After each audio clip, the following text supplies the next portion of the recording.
Welcome back everyone to my Let's Play Final Fantasy II for the Nintendo Famicom system. Let's head to Palamecia Castle. I didn't do this glitch. If you press the B button a whole bunch of times, your airship will like start going really fast there. You see it sometimes it's sped up there. But if you hit it again, then it will slow down. So you got to get it at the right time. But yeah, I'm just fiddling around with it. Nothing really interesting, but. So anyway, we go to Castle Palamecia and we land on the grass where the spire is, and that'll take us into the castle. So we end up on the one of the top floors of the castle. So hey, that's good. We don't have to make our way through the entire castle. We just ended right on the roof, and hey, we're ready to go. Take out this new enemy here, the Imoba. So. We could have ran into these in the Cyclone, but they're kind of rare. They're pretty common here in Castle Palamecia, though, so we're gonna get sick of seeing them. I'm also gonna get sick of seeing the generals. They're a common enemy here now, so yeah, it's gonna be annoying to see them all the time. So, because they're tough. But hey, we end up in this dead end. If we head between the two pillars, we fall all the way down to the first floor. So now we have to climb all the way back up. So I guess this is the first of Final Fantasies where fall damage doesn't hurt us at all. So that's going to be a common trope in future Final Fantasies. Characters will fall from absurd heights that they should not be able to survive from, but they do anyway, so... But it gets really apparent in Final Fantasy IV. A lot of people criticize that. A lot of massive falls that your characters take. But I guess it just seems so out of place because we didn't get Final Fantasy II and III over here in America. And in those games, there's big falls like this. So we fell from the 7th floor to the 1st floor, so 60-some feet. So, assuming that the castle floors are, 10 feet, they might be, bigger. So, who knows how big the castle stories are, but yeah, definitely not a fall that you should normally be able to just walk away from, but yeah, got some Bacchus wine there, so you can drink that later on. Diamond Curus. So, but we don't need any of that stuff. We'll give the Bacchus wine to a Booker. He might be able to use it in some battles. Save Maxine from having to berserk him. So, got more amoebas here. Wonder what would happen if they got like pink eye or dry, irritated eyes. You have to go through a lot of Visine. Do they even have hands too? I can't see based on their sprite if they have, like hands. Who would put all the medicine in for them? So, I guess they must have some kind of hands or something, or some appendage, because they can hit you, and you don't just sit around casting magic. So, yeah, see, they're going after physical attacks there, so I don't know what they're hitting us with, but, oh well. Maybe if there's a HD remake of this, there's better sprite work. So I know there's a remake for the Game Boy Advance, which is 16-bit, and then the Pixel Remaster, which I guess is also, 16-bit. So I haven't played any of them. So just sticking with the old NES version here. So it's just the simplicity of it is just nice. The graphics and stuff.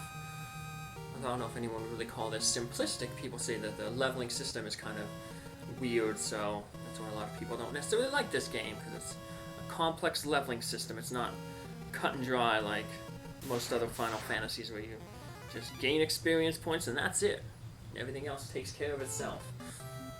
So, we got another general here. These guys are common encounters, so I'm going to run into quite a few of them. Hopefully the best would be if we got a dragon armor, We can get that as a treasure chest in the next dungeon, but getting one early would be really, really awesome, so... But basically like the best armor in the game. Not necessarily for defensive power, but it gives pure defensive power, but it gives protection from for the elements. So fire, ice, lightning, and scourge. What I can use protection from right now is protection from rat poops. I got some 2 new boys, Bub and Bob on Sunday, and yeah, they're sitting on my laps and they're getting used to me. So, but they're still a little skittish and scared, so they tend to display their fear with pooping. So, yep, pooping in my hoodie pocket here. So, then we have the princess here. She's squawking. She don't like the new boys. She if they come near her, she squeaks at them. So you might have heard a little bit of her squeaking there in the background. There, I have the boys on my lap, and then of course she likes to have my attention. So she'll see me sitting down here recording, and then she'll climb up my leg to get up onto my lap, and then she'll see the boys there. Because I'm trying to get the boys used to me, and then she will hiss at the boys or squeak at them, and let them know that I guess she does not approve of them. So that was her squeaking there. It's kind of funny. It's like rock, paper, scissors at my house. So I have the 2 new boys, Bub and Bob. Then I have the princess, Princess Guinevere, and then I have my dog Spartacus. So Spartacus is afraid of Guinevere. And the boys are afraid of the dog, and Guinevere is afraid of the boys. So it's like, rock, paper, scissors. So in terms of their fear. So Spartacus, like I said, because he has a long-haired chihuahua there, he used to get groomed by one of my rats, Merlin, and so he don't like the rats coming near him because he's afraid they're going to get groomed. Now, Princess Guinevere is used to Spartacus, so she has no problem walking up to Spartacus and sniffing him. And then, of course, that makes Spartacus scared because he's like, oh no, this rat's going to start grooming me, and I don't like that. So then he'll run away from Guinevere.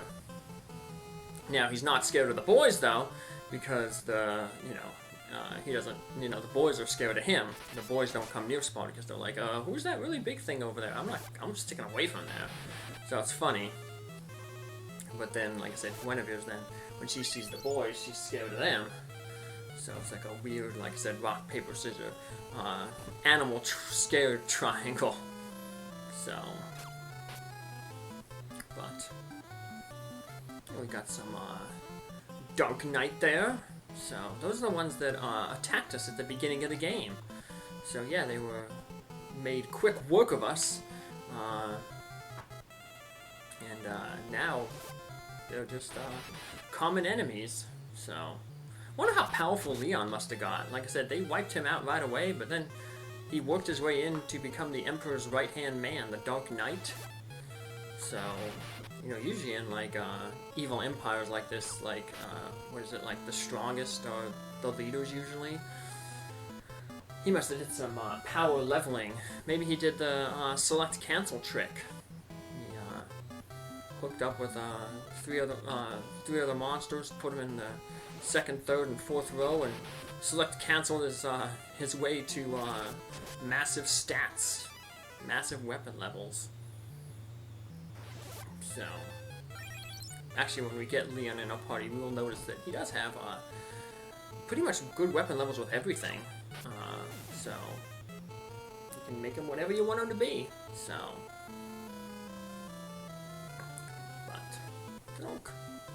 but he's like most of the other like most of the other fourth slot characters that we get, who rotate in and out. He's more of a fighter than a magic user. He'll be like Booker, he only has 5 MP, or Rickard here, 5 MP, no spells. So, Yep, he'll just be a fighter. So I guess that makes sense. Like they balanced each other out. Yeah, the Emperor was a big spellcaster, and then his right-hand man was a big weapons master. You know, Leon the Dark Knight. So they complemented each other. So hopefully, like I said, my rats will start complimenting each other too, and they won't be scared of each other. So, or the princess won't be scared of the boys. The boys, you know, they're boys. Boys will be boys. They're not worried about girls. They're like, whoa, girl. Even though they had, they didn't associate with any girls at the mouse rescue because the two new boys are intact, which means that they're not fixed. They haven't been neutered. So, you know, you want to keep them away from the girls. Because then, you know, otherwise, you know, you get more rats, and the mouse rescue does not need more rats in it. So, but I have no problem with them being around Guinevere, because Guinevere is spayed. She was spayed earlier in the month, so or late last month. So no babies for her.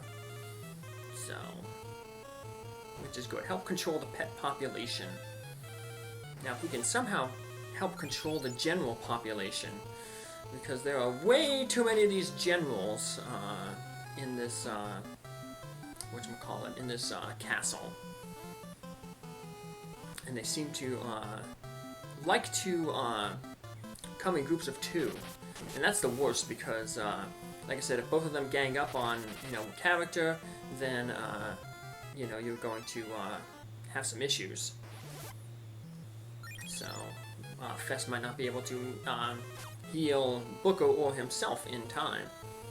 So I guess concentrate all your firepower on one and hope to get rid of him ASAP. Hope your characters roll well. Get a lot of hits. The general doesn't avoid any hits, and yeah,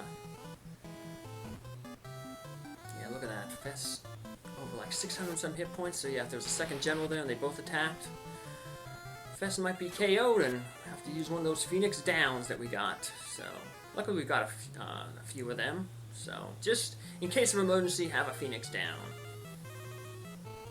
So, yeah, this was talked about. This is the first game that has like Sid, who's like an airship engineer. First game that has chocobos to ride in.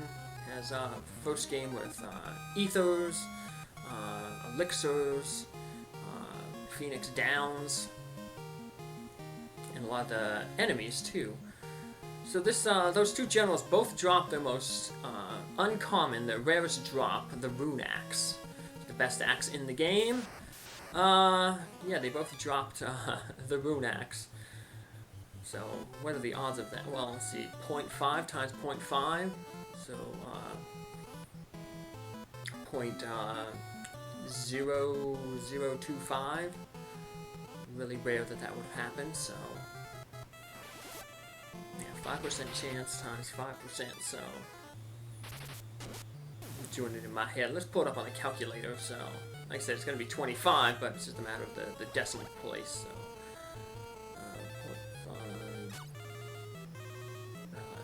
0.05 times 0.05 equals, yeah, 0.0225. So yep.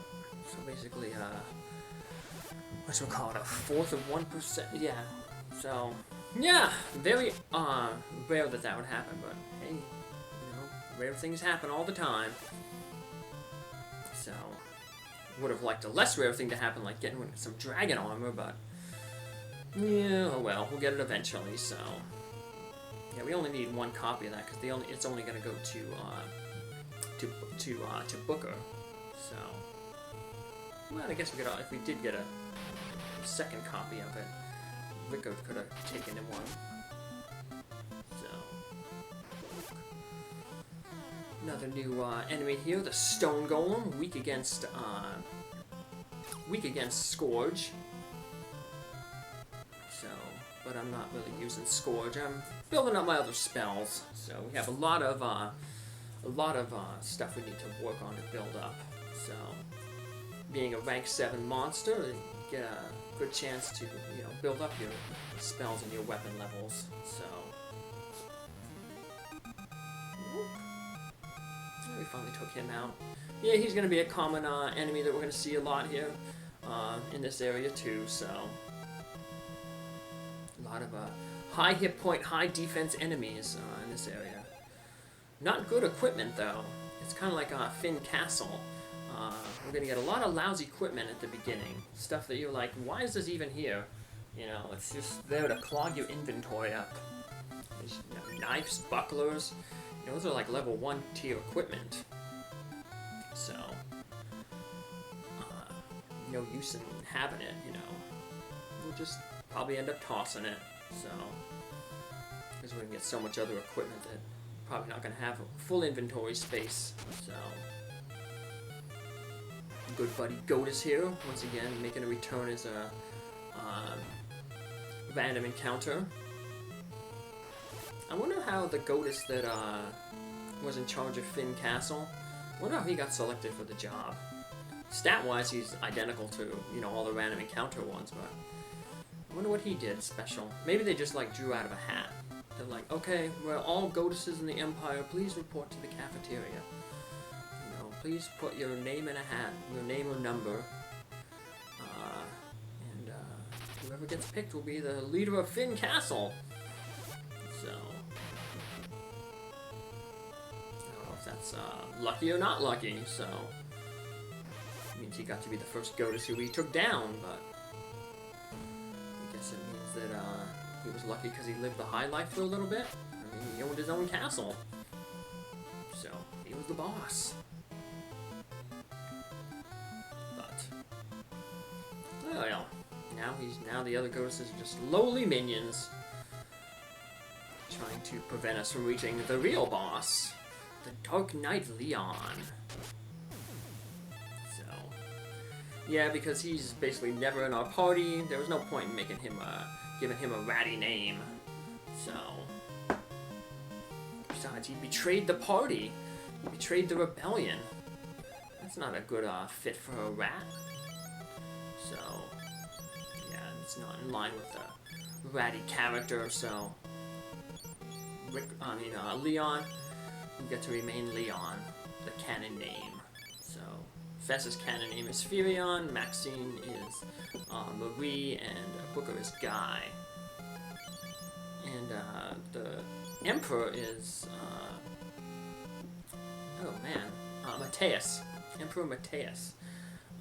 But they never give his name in the game. There was apparently a comic book that came out,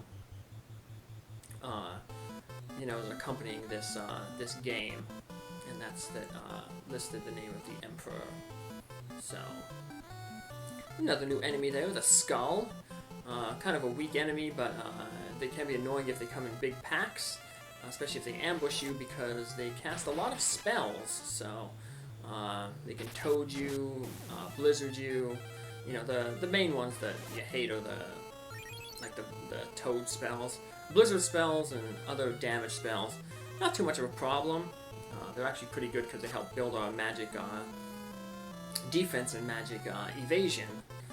But, you know, having the spells that, you know, transform you, like Toad, they're more annoying because then you have to heal them in battle or out of battle.